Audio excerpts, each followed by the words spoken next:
विधिमंडळामध्ये संमत झालेली विधेयकं आणि त्याचबरोबर ठराव या ग्रंथमालिकेतील दुसऱ्या ग्रंथाचा प्रकाशन सोहळा पार पडला।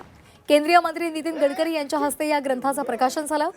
यावेळी नितीन गडकरींनी विधानसभेतील जुन्या आठवणींना उजाळा दिला।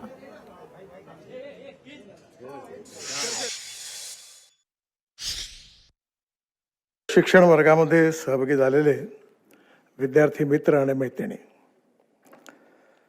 मला अतिशय आनंद झाला की ज्या सभागृहामध्ये शिकण्याकरता मिळालं त्या सभागृहामध्ये पुन्हा एकदा येण्याची संधी मिळाली।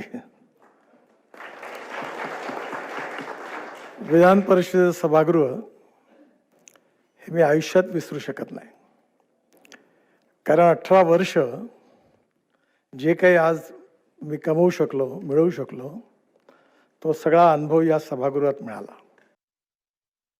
या सभागृहामधली एक सुंदर गोष्ट आहे की त्या काळामध्ये छगन भुजबळांच्या नेतृत्वाखाली पहिल्यांदा शिवसेना फुटली आणि त्यावेळी 7-8 आमदार जे शिवसेनेचे ते गायब झाले होते, कुठेच नव्हते, कुठे गेले कोणाला माहिती नव्हतं।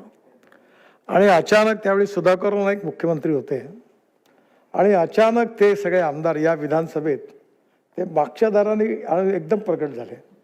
त्यावेळी विरोधी पक्षात आपल्यातून आमदार फुटले याबद्दलची नाराजी होती, सत्तारूढ पक्षात त्यांना संरक्षण होतं आणि त्याच्यात भरपूर गदारोळ झाला आणि मग शेवटी चर्चा अपूर्ण आली, पण सभागृह स्थगित झालं होतं।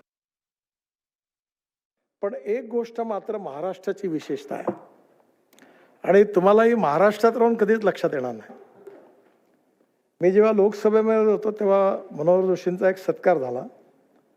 त्यावेळी शरद पवार साहेबांना आम्ही सगळे एकत्रित मुंबईला होतो, तर मुलायम सिंग यादव ते आता वारलेत, मोठे नेते होते, ते मला म्हणाले, नितिन तुम मनोहर जोशी के सत्कार में तुम और शरद पवार साथ में थे? बोला हाँ। बोले आपके यहाँ ऐसा होता है? बोला हाँ होता है। बोले कैसे होता है? बोला हमारे अच्छे संबंध है, राजनीति अपने पास है, मैं अपनी पार्टी और विचारधारा छोड़ता नहीं, वो अपनी छोड़ते नहीं, उनको जो करना है वो करते, मुझे करना है वो मैं करता हूँ, दोनों की मर्यादा भी स्पष्ट है, पर व्यक्तिगत संबंध कभी बुरे नहीं होते, दुश्मनी नहीं होती, अच्छे संबंध रहते।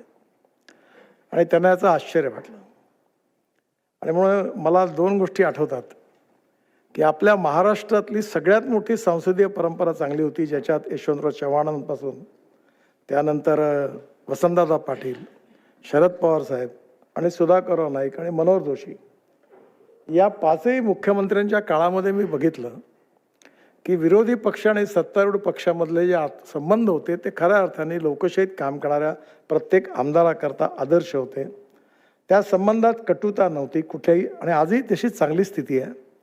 पण त्या काळामध्ये जी प्रथा परंपरा महाराष्ट्राने प्रस्थापित केली, ही तुम्हाला आश्चर्य वाटेल, ही प्रथा आज देशातल्या अनेक राज्यात नाही आहे।